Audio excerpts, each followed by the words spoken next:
오늘은 부유한 시대의 가난한 극복법이라는 제목으로 하나님의 말씀을 전하도록 하겠습니다.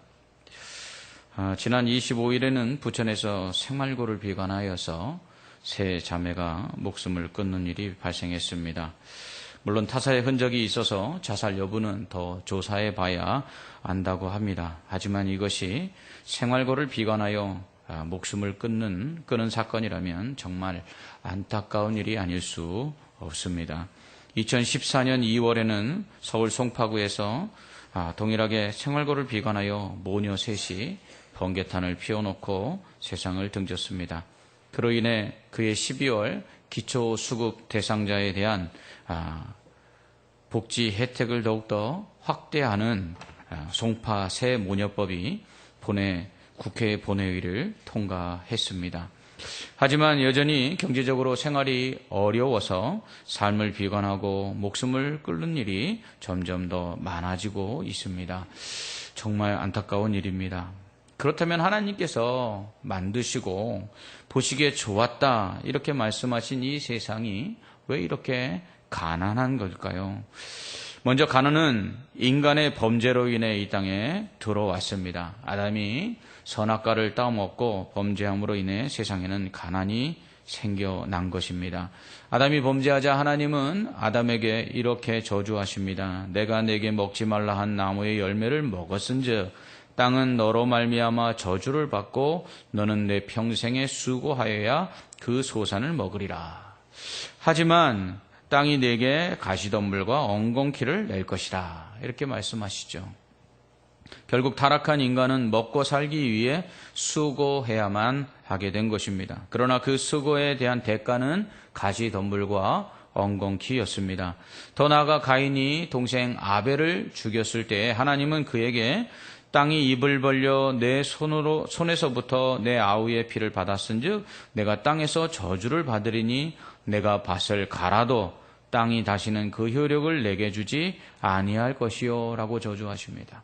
이젠 인간이 먹고 살기 위해 수고해도 아무것도 얻지 못하는 결계가 이제 생겨나게 된 것입니다. 이로써 인간은 가난해지게 된 것이죠. 이처럼 가난은 범죄한 인간에 대한 하나님의 저주요 형벌입니다. 또한 가난은 하나님의 연단의 도구입니다. 하나님은 가난을 통해서 우리를 겸손하게 만드시죠. 있을 때에는 내가 잘났는 줄 알았는데 가난해지고 나니 하나님의 은혜로 살았다는 것을 알게 되는 것이죠. 또한 가난을 통해 하나님을 더욱 의지하게 됩니다. 또 가난하기 전에는 전혀 알 수 없었던 감사를 배우게도 하십니다. 이처럼 가난을 통해 하나님은 하나님의 사람으로 하여금 겸손하여 하나님을 의지하며 주신 은혜에 감사하는 사람으로 만드시기 위해 연단하신다는 것입니다. 이러한 가난은 천국을 또한 소망하게 만듭니다. 부자 청년이 영생을 얻는 방법을 예수님께 물었을 때 예수님은 내 소유를 팔아서 가난한 사람들에게 다 주라. 그리하면 하늘에서 보화가 내게 있으리라. 그러한 다음에 와서 나를 따르라. 이렇게 말씀하십니다. 이에 청년이 근심하며 갑니다. 그가 부자였기 때문이죠. 이에 이런 청년의 모습을 보며 예수님은 제자들에게 부자가 천국에 들어가는 것이 어렵다 하시면서 낙타가 바늘기로 들어가는 것보다 부자가 하나님의 나라에 들어가는 것이 훨씬 더 어렵다라고 말씀하십니다. 왜냐하면 사람이 재물과 하나님을 겸하여 섬길 수 없기 때문입니다. 재물은 하나님을 섬기는 것을 방해한다고 예수님 말씀하십니다. 오히려 예수님은 가난한 자가 복이 있다 말씀하시는데요. 천국이 저희 것이라는 것입니다. 가난한 자는 이 땅의 수고와 또 고통을 그치고 속히 저 천국에 들어가고 싶어 합니다. 왜냐하면 세상에서의 모든 고통과 수고를 저 천국에서 하나님께서 보상해 주실 것이기 때문입니다. 하지만 세상이 살기 좋아지면서 사람들은 천국에 갈 생각들을 하지 않습니다. 오히려 이 세상에서 더 누리고 더 가지기를 바라게 되었기 때문입니다. 그로 인해서 예수 믿는 사람들에게도 지금 당장 천국 가고 싶습니까? 라고 물으면 아닙니다. 라고 말하는 시대가 되어버렸습니다. 이처럼 가난이 꼭 나쁜 것만은 아닙니다. 성도에게는 가난이 천국을 소망하며 이 땅을 사는 동안 더욱 주님을 의지하며 겸손하여 또 감사하게 하는 은혜의 시간이 될 수 있기 때문입니다. 그러나 그렇다고 가난이 꼭 좋은 것은 아닙니다. 가난은 우리를 힘들게 합니다. 가난은 분명 그로 인한 고통이 수반되기 때문입니다. 그렇다면 성도는 이 가난의 문제를 어떻게 받아들이고 이해하며 해결해야 하겠습니까? 하나님은 우상을 숭배하며 온 백성으로 범죄케 한 아방의 그 죄로 인해서 이스라엘에게 하나님은 3년 반 동안 비를 내려주시지 않습니다. 이때 선지자 엘리야를 그리 시냇가에 피신케 하여 주야로 까마귀들이 떡과 고기를 가져와서 먹게 하시고 또 시냇물을 마시게 함으로 살게 하십니다. 하지만 기근이 점점 계속되자 마침내 그리 시냇물도 말라버리게 됩니다. 이에 하나님은 이 엘리야를 사르밧으로 가서 그곳에 있는 과부의 집에 머물라 하십니다. 하나님의 말씀대로 사르밧에 가보니 과부가 길에서 나뭇가지를 줍고 있었습니다. 이에 엘리야는 과부에게 가서 물 좀 가져와서 마시게 해라. 근데 물만 가져오지 말고 오면서 떡도 하나 만들어 와라 라고 부탁을 합니다. 그러자 과부는 나는 떡이 없고 이제 통에 가루 한 움큼과 병에 기름 조금이 남아있는데 이것으로 지금 떡을 만들어 먹고 아들과 그 다음엔 죽을 것입니다 라고 이야기하는 것입니다. 하지만 엘리야는 두려워하지 말고 가서 내 말대로 하라. 먼저 나를 위하여 떡 1개를 만들어 내게로 가져오고 그 다음에 너와 내 아들을 위하여 만들라라고 말합니다. 그 다음에 그가 뭐라고 말하냐면 이스라엘의 하나님 여호와의 말씀이 나 여호와가 비를 지면에 내리는 날까지 그 통에 가루가 떨어지지 아니하고 그 병에 기름이 없어지지 아니하리라 이렇게 말합니다. 이 여자가 그 말대로 순종하여 먼저 떡을 만들어서 그거 먹고 죽으려고 했던 것을 엘리야에게 먼저 가져다 줍니다. 그랬더니 기적이 나타났습니다. 이 여인의 말대로 통에 한 움큼밖에 없던 가루가 흉년이 다 지날 때까지 기근이 끝날 때까지 떨어지질 않았습니다.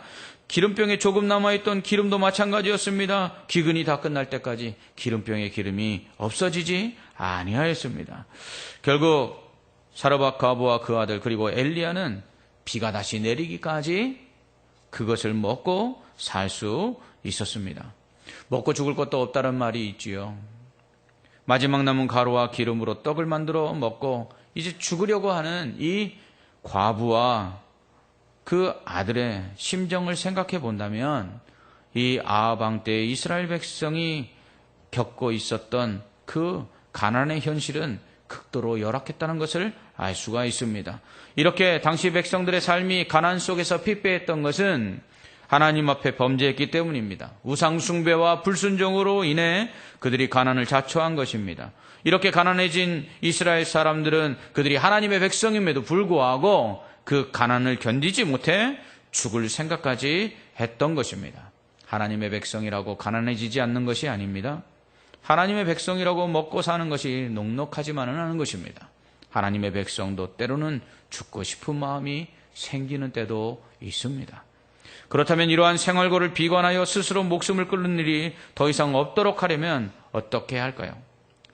오늘날 한국은 세계 13위의 경제 대국이 됐습니다. 1인당 국민 총소득이 28,180불. 2014년 가구당 평균 소득은 430만 원입니다. 주택 보급률은 103%로 한 가정당 집 한 채를 가지고 있습니다. 그러나 실제로 우리는 어떻습니까? 한 가정의 수입이 한 달에 평균적으로 430만 원을 벌고 있습니까?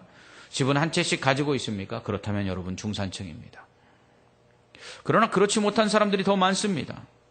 그렇다면 나라는 잘 살게 됐는데 국민은 가난할 걸까요? 나라도 점점 어려워지고 있습니다. 현재 우리나라 국가부채는 1조 2천조 원입니다. 가계부채 역시 2015년 3월 말 현재 1,100조 원에 이릅니다. 가구당 부채액이 한 가구당 6천만 원씩 빚을 지고 있습니다. 과거에는 장수가 복이었습니다. 그러나 이제 장수는 고통의 원인이 되고 있습니다. 우리나라 사람들의 기대 수명이 81.9세라고 합니다. 여자들은 자그마치 85세까지 산다고 합니다. 이제 우리나라는 고령화 사회가 됐습니다. 현재 우리나라 65세 이상 인구가 10.7%인데 이것이 20%가 넘게 되면 초고령 사회가 됩니다. 2060년이 되면 우리나라는 고령 인구가 20%가 넘는 초고령 사회가 된다고 합니다. 이렇게 장수하여 연세 드신 분들이 많아지는 초고령 사회, 이런 사회가 문제가 되는 것은 그들이 경제활동을 하지 못함으로 오랜 살게 되었으나 가난하게 된다라는 것입니다.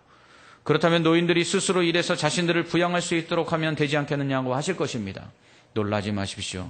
이미 2013년 이후에 60세로부터 64세까지의 고용률이, 일하시는 분들이 20대의 고용률을 넘어서고 있습니다. 문제는 청년들은 일자리를 구하지 못하고 있는데 노인들이 그나마 있는 젊은이들의 일자리를 차지함으로써 차후 더 많아질 고용인구를 책임질 실질 노동 가능 인구, 곧 15세로부터 64세의 인구의 수가 줄어들어 고령 인구에 대한 부양이 더 힘들어진다는 이야기입니다. 청년 실업은 더 늘어나는데 노령 인구는 살기 위해 일자리를 찾게 되고 그로 인해서 젊은이들의 일자리는 더 없어지고 결국 결혼이 늦어지고 거기다가 하지 못하는 경우도 생겨나서 출산율은 더 떨어지게 되는 것입니다. 그에 반해 의료기술의 발달 등으로 인해 사람들은 점점 더 오래 살게 되어 고령 인구는 더 늘어나게 되면 결국 그들을 부양할 책임이 더 커진 젊은 세대나 나이든 경제력을 잃어본 세대나 모두 어려워지는 때가 온다는 것입니다. 이미 그것이 시작되었습니다. 전라북도는 14개 시군 중에 이미 10개가 65세 이상의 인구가 20%를 넘는 초고령 사회로 진행되었다라고 보고하고 있습니다.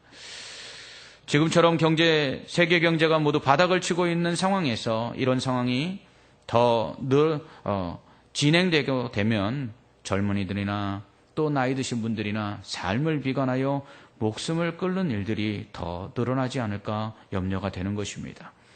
이러한 개인과 가정, 나아가 국가적, 세계적 경제의 어려움은 이제 교회의 위기로 이어지고 있습니다. 경제적 어려움 속에 결혼이 늦어지고 하지 않음으로써 또 자녀를 낳지 않거나 하나만 낳음으로 출산율이 떨어지고 있는 가운데 그로 인해 교회 학교도 점점 그 수가 줄어들고 있습니다. 거기에 경쟁에서 살아남기 위한 힘을 기르기 위해 학업에 매달리는 세대는 주일에도 학원으로 내몰리며 방학에는 수련회 대신 보충학습을 선택하고 있습니다. 고3이 되면 신앙은 뒷전이 되고 기도와 말씀은 대학생이 돼서 해도 된다는 감언이설에 속아 넘어가고 있습니다. 대학에 가면 상황이 좋아지나요? 보다 나은 대학에 진학하기 위해 재수 삼수하며 신앙과는 점점 더 멀어진 생활을 하다 군대라도 가게 되면 그나마 있던 신앙 다 잃게 됩니다. 대학을 졸업하고도 경제적인 부담 속에서 88만 원 세대들은 직장과 알바로 인해서 주의를 지키지 못하고 있습니다. 보다 나은 직장에 가기 위해 취업 재수를 하면서 신앙에선 더욱더 멀어지고 있습니다. 어렵게 취업을 했지만 밥 먹듯 하는 야근과 주말도 없이 이어지는 일 속에서 주일에도 출근하고 있습니다. 개인 사업이라도 하면 시간이 날까요?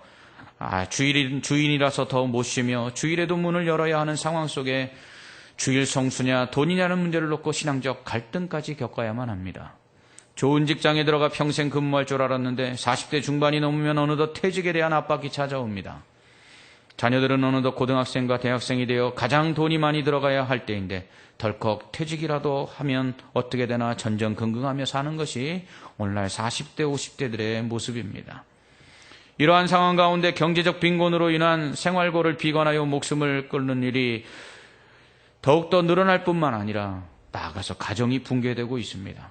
경제적인 이유로 이혼을 하는 부부들이 늘어나고 있습니다. 또한 경제적인 빈곤은 자녀들에게 교육의 기회를 제대로 제공하지 못함으로 인해 가난을 대물림하고 있습니다. 이제 개천에서 용나는 시대 끝났다고 사람들 말합니다. 의료기술은 나날이 발전하여 사람들의 수명은 더 늘어나지만 가난한 사람들에게는 병에 걸리면 감당할 수 없는 치료비로 인해 더 이상 치료를 받지 못하는 경우들도 있습니다. 주택보급률이 103%라고 하지만 내 집 마련의 꿈은 한낱 물거품이 되어버린 지 오래고요. 해마다 뛰는 전세금과 월세로 이사를 갔다가 감당을 할 수 없는 집세로 인해 고민하는 사람들이 점점 늘어나고 있습니다. 이로 인해 절대적 빈곤감과 더불어 상대적 빈곤감 속에서 우울증에 걸리는 사람들이 늘어나고 있고 경제적 빈곤이 이렇게 가정을 무너뜨리고 있습니다. 이러한 경제적인 문제로 힘들어하는 성도들이 늘어나면서 교회 역시 어려움을 겪고 있습니다. 먼저 성도들의 예배자로서의 온전한 신앙생활이 어려워지고 있습니다. 다음 세대뿐만 아니라 경제적인 어려움 속에서 먹고 사는 것이 삶의 우선순위가 되면서 사람들은 신앙보다 돈을 우선시하고 있습니다. 이번 주일에 홍천에서 돈가스랜드라는 음식점을 새로 개업하신 집사님이 계셔서 신방을 갔습니다. 구리에도 7월에 매장을 오픈한다고 하셨습니다. 음식 맛이 참 좋았습니다. 그런데 남편분과 함께 신앙에 대한 이야기를 나누면서 그분이 하시는 고민이 이것입니다. 목사님, 이제 체인점들을 내야 되는데 체인점들이 주일에도 문을 열게 해달라고 하고 또 술을 팔 수 있게 해달라고 하는데 이거 어떻게 해야 됩니까? 저부터도 고민입니다. 직원들은 주일날 쉬지만 저는 못 쉬는데 주일날 문을 닫으면 참 어렵습니다. 홍천에 사는 사람들이 말하기를 주일에는 제발 문을 열고 월요일에 문을 닫아달라고 부탁할 정도입니다. 그렇습니다. 이제는 경제적인 문제를 해결하기 위해서 주일을 성수하고 예배하는 것이 우선임을 알면서도 그것이 우리에게는 큰 고민이 되고 있는 것이 사실입니다. 또한 경제적인 문제는 교회를 위해 봉사할 사람들의 수도 줄어가게 만들고 있습니다. 청년들은 알바로 또 직장생활로 인해 중년들은 가정의 생계를 책임지기 위해 일터로 내몰리고 있는 가운데 이제는 맞벌이하지 않으면 자녀를 양육할 수 없으며 미래를 준비하지 못하는 시대가 되어버렸습니다. 여자들이라고 집에 있을 수만은 없게 됐습니다. 어느덧 교회에는 70세가 넘는 어르신들만이 봉사의 중심에 서서 일하고 있는 현실입니다. 섬김과 봉사를 강조하지만 정작 봉사할 시간과 섬길 여유가 없는 성도들이 점점 더 많아지고 있습니다. 뿐만 아니라 교회 역시 경제적인 어려움을 겪고 있습니다. 성도들 개인과 가정이 경제적으로 어려움을 겪고 있는 가운데 헌금 생활이 힘들어지고 있습니다.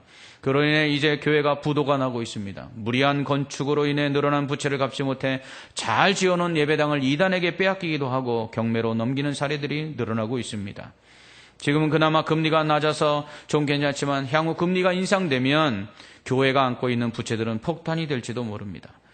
교회의 경제적인 어려움으로 인해 목회자들의 사례를 제때 주지 못하거나 아예 주지 못하는 교회들도 늘어나고 있습니다. 이렇게 가난고 경제적인 빈곤이 개인과 가정과 교회를 위협하고 있습니다.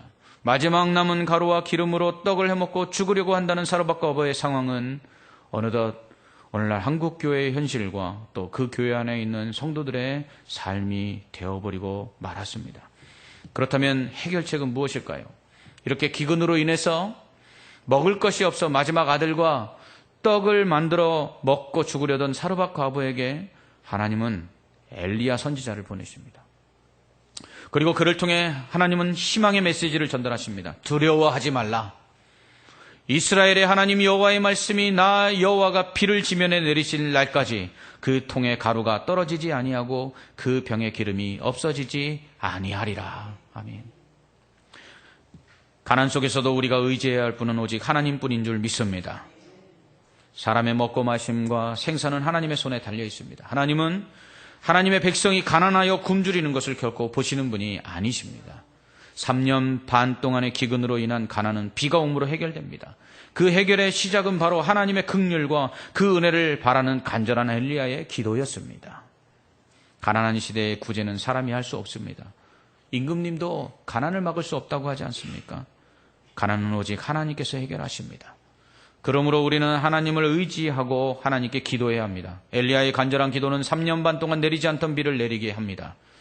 하나님은 내 이름으로 일컫는 내 백성이 겸비하여 기도하면 하늘에서 듣고 용서하며 땅을 고치시겠다고 약속하셨습니다. 이 타락하고 범죄한 세상을 위해 믿는 성도가 겸손하게 무릎을 꿇고 회개하며 기도할 때 하나님은 이 땅을 용서하며 고치시겠다고 말씀하십니다. 가난한 시대 우리는 기도해야 합니다. 우리의 죄를 회개하고 더욱 믿음으로 살기로 결단하며 하나님의 도우심을 구하는 기도를 드려야 합니다. 그러면 하나님께서 해결해 주실 것입니다. 엘리사 때의 아람 군대가 사마리아 성을 포위함으로 사마리아 성에 먹을 것들이 떨어져 물가가 폭등합니다. 나귀 머리 하나에 은 80세겔, 연료로 쓰는 비둘기똥이 은 5세겔에 팔렸습니다. 은 80세겔은 1600만 원 정도 합니다. 나귀 머리 하나에 1600만 원을 하는 것입니다. 이로 인해 사람들이 자식을 삶아 먹는 일이 발생합니다. 이때 엘리사 선지자가 내일 이맘때에 사마리아 성문에서 고운 밀가루 한 수알을 한 세겔로 매매하고 보리 2수알을 한 세겔로 매매하리라고 예언합니다. 그러자 임금의 관리가 이것을 믿지 못해서 여호와께서 하늘에 창을 내신들 어찌 이런 일이 있겠는가라고 반문합니다. 이에 엘리사가 네가 그것을 볼 것인데 먹지는 못할 것이다 라고 말합니다. 그리고서는 그날 저녁 하나님께서 아람 군대에게 말과 병거 소리를 듣고 무서워서 모든 것을 버려두고 도망치게 만듭니다. 그로 인해서 아람 군대가 버려두고 간 그 모든 것들을 얻은 이 사마리아 성 사람들은 엘리사의 말대로 밀가루 한 사에 한 세겔, 보리 두 수아를 한 세겔에 매매하게 됩니다. 가난의 문제는 하나님께서 해결하십니다. 그러므로 우리가 할 일은 죄를 지었다면 회개하고 하나님께서 기뻐하시는 일을 행하며 오직 하나님께 기도하는 것입니다. 두 번째로 또한 가난을 해결하는 문제는 나누는 것입니다. 한 움큼의 가루와 조금 남은 기름으로 떡을 만들어 먹고 죽으려는 사르밧 과부에게 엘리야는 먼저 자신을 위해 작은 떡을 만들어 가져오고 그 후에 그녀와 아들을 위해 만들어 먹으라고 합니다. 정말 거지 콧구멍에서 마늘을 뽑아 먹는다는 말처럼 정말 마지막 남은 떡을 만들어 먹고 죽으려는 그것을 빼앗아 자신의 입에 넣으려는 이 선지자의 모습은 졸렬하게 보이기도 합니다. 그러나 먼저 나를 위하여 작은 떡 한 개를 만들고 후에 너와 내 아들을 위하여 만들라라고 하는 엘리야는 그 다음의 말을 잊지 않습니다. 이스라엘의 하나님 여호와의 말씀이 나 여호와가 비를 지면에 내리는 날까지 그 통의 가루가 떨어지지 아니하고 그 병의 기름이 없어지지 아니하리라.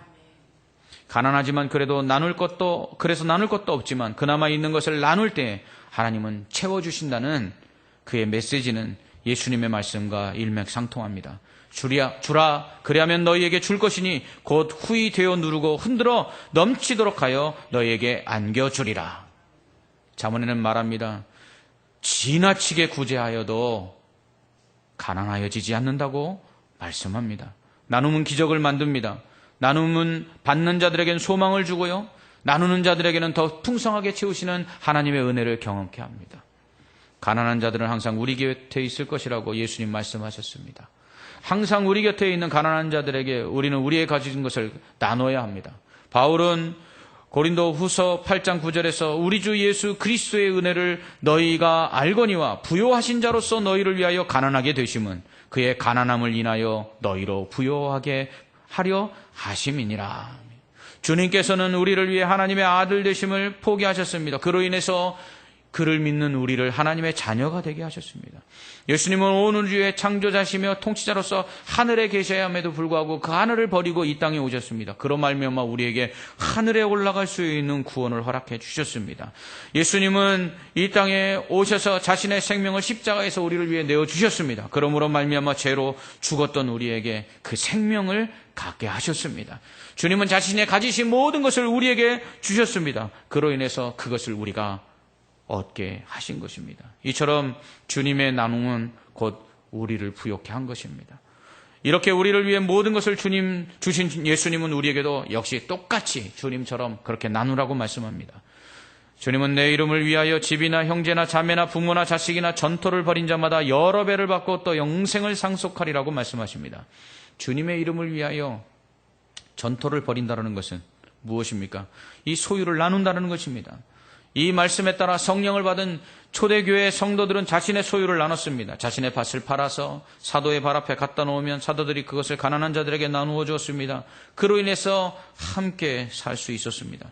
흉년으로 인해 어려워진 예루살렘 교회를 위하여 아시아에 있는 교회들이 힘에 지나도록 연보함으로써 그들을 도왔습니다.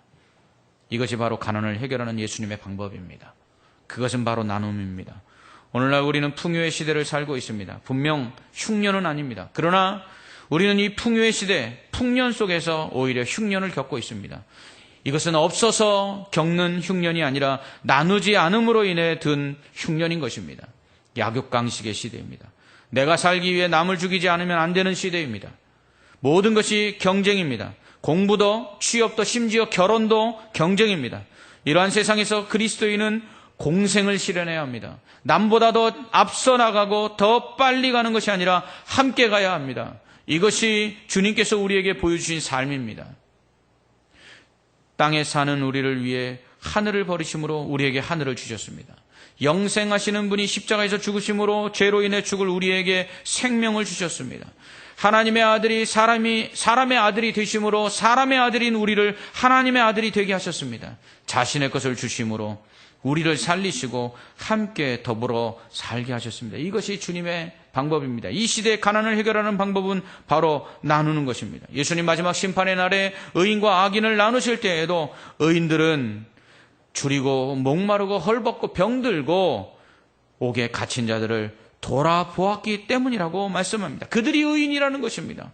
그리고 그것이 주님께 한 것이라고 말씀합니다. 나누는 때 우리는 그것이 주님께 하는 것이요, 그것이 주님이 하나님의 백성에게 천국을 약속하시는 비결이라는 것입니다. 이스라엘 백성에게 애굽에 들어가서 애굽에서 구원하여 낸 이스라엘 백성을 가나안 땅에 들어가서 살게 하실 때 하나님은 하나님의 법대로 살게 하십니다. 그것이 율법인데요, 그 안에는 이런 말씀이 있습니다. 밥 모퉁이를 베지 마라. 떨어진 이삭을 줍지 마라. 포도원에 포도를 거둘 때 다 거두지 마라. 그것은 고아와 가부와 나그네 곧 가난한 자들의 몫이다 라고 말합니다. 나눔을 통해서 하나님이 원하시는 천국은 공생하는 것입니다. 가난은 주님이 다시 오시는 날까지 분명 해결될 수 없습니다. 하나님의 진노로 인한 것이든 연단을 위한 가정이든 가난은 언제나 이 세상에 존재할 것입니다. 그로 인해 고통하는 자들이 있을 것입니다. 하나님의 백성 중에도 가난하여 고통당하는 자들이 있을 것입니다. 하나님은 그러한 하나님의 백성의 가난을 해결하시기를 원하십니다. 어떻게요? 하나님의 기적으로. 더 나아가서 또한 가진 자들이 나눔을 통해 그 가난을 해결하기를 원하십니다. 마지막으로 성도들이 가난 속에서 자족하는 비결을 배우기를 원합니다. 가난은 쉽게 해결될 문제는 분명 아닙니다. 그로 인해서 우리의 삶이 피폐해지거나 깊은 낙심 속에 빠질 수 있습니다. 그러나 이러한 가난은 하나님을 의지하고 하나님께 기도할 때 하나님께서 해결해 주신다고 말씀하고 있습니다.